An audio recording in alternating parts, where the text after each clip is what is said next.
Okay. Hello, everybody. Today I have the big pleasure to be here at University College Dublin, where usually I'm told it's raining, but now we are lucky enough to have a bit of sunshine.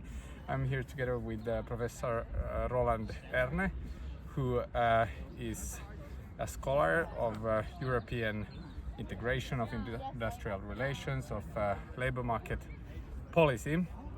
And we are going to talk about lots of topical things that are critical for the EU and Europe at this moment, and about a new book which Professor Erne has also is one of the authors of. But before that, I would like to ask you, can you tell us a little bit about how you ended up being interested in the European political space?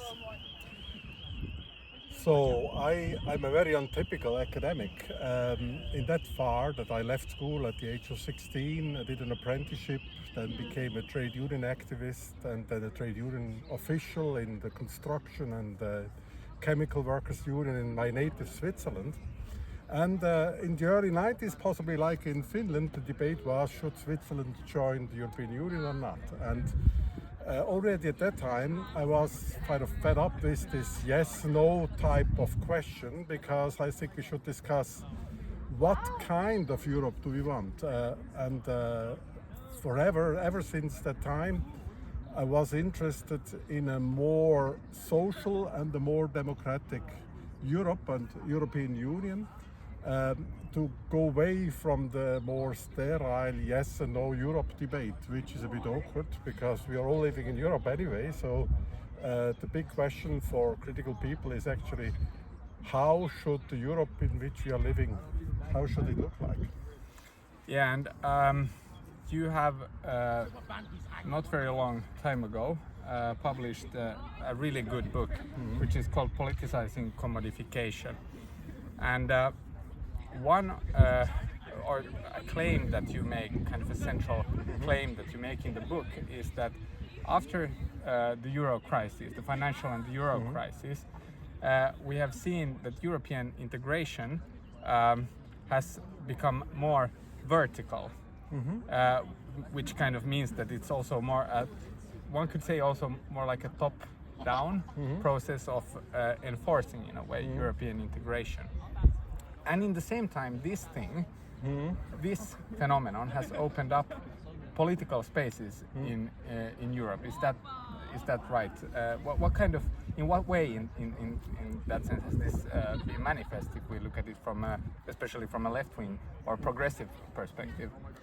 So already in the first book, which I wrote 2008 with Cornell University Press, I was interested how can Europe be more democratic? And democratization doesn't happen just because we have good philosophers that have nice ideas how Europe should be more democratic, but it's always a question of power, and trade unions and social movement have played a major role in bringing about more democratic societies through collective actions, through creating public space, through politicizing issues.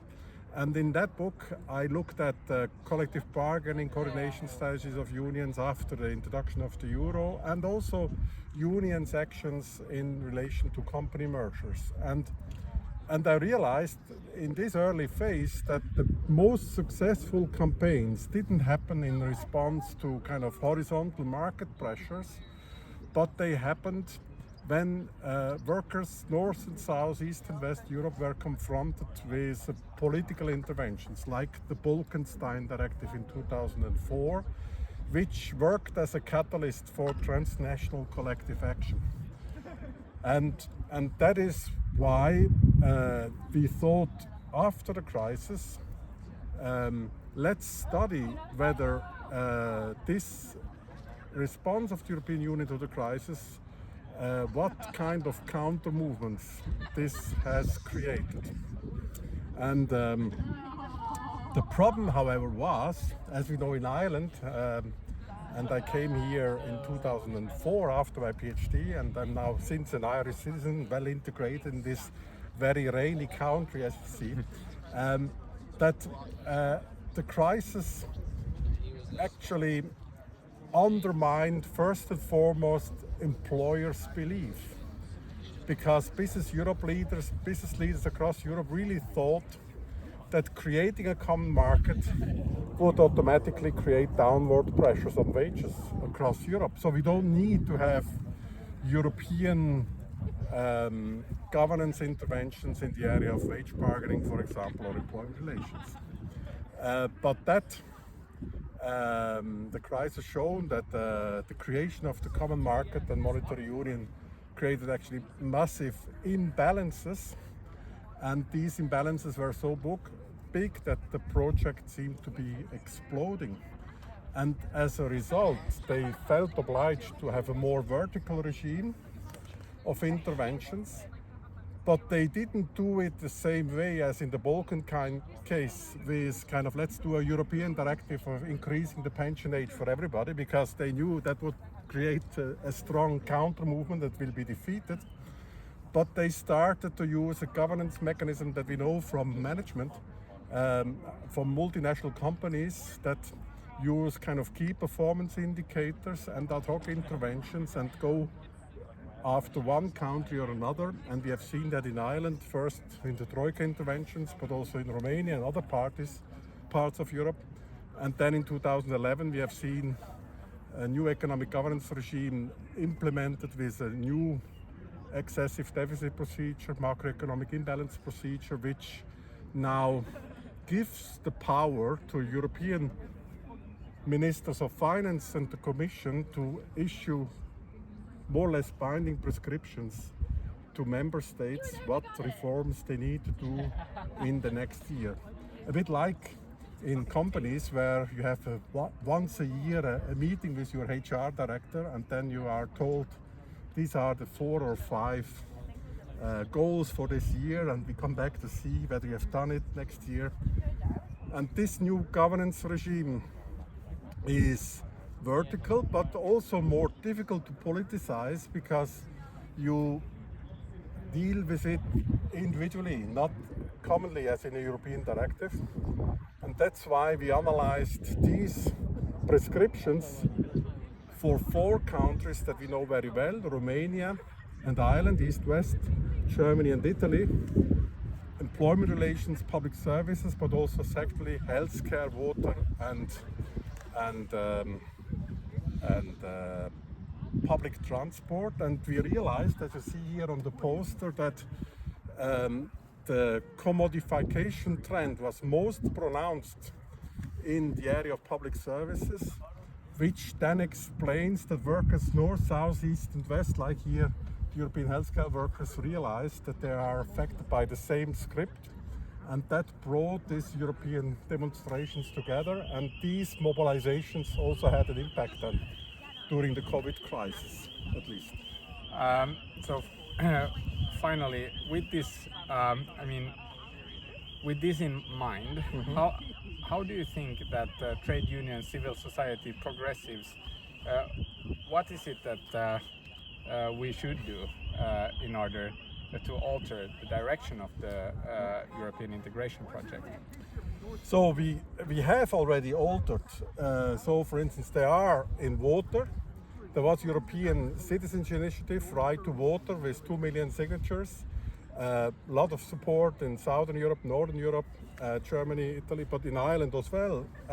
We had that in our Troika prescriptions to commodify water services, but they didn't succeed because we had a boycott campaign here on the local level. So, but all these European struggles together were actually having an impact because the Commission just deleted water services from the so-called concession directive. So water services can remain in municipal public hands, and there is no pressure to commodify it. So that shows if people come together and work together, we can have an impact.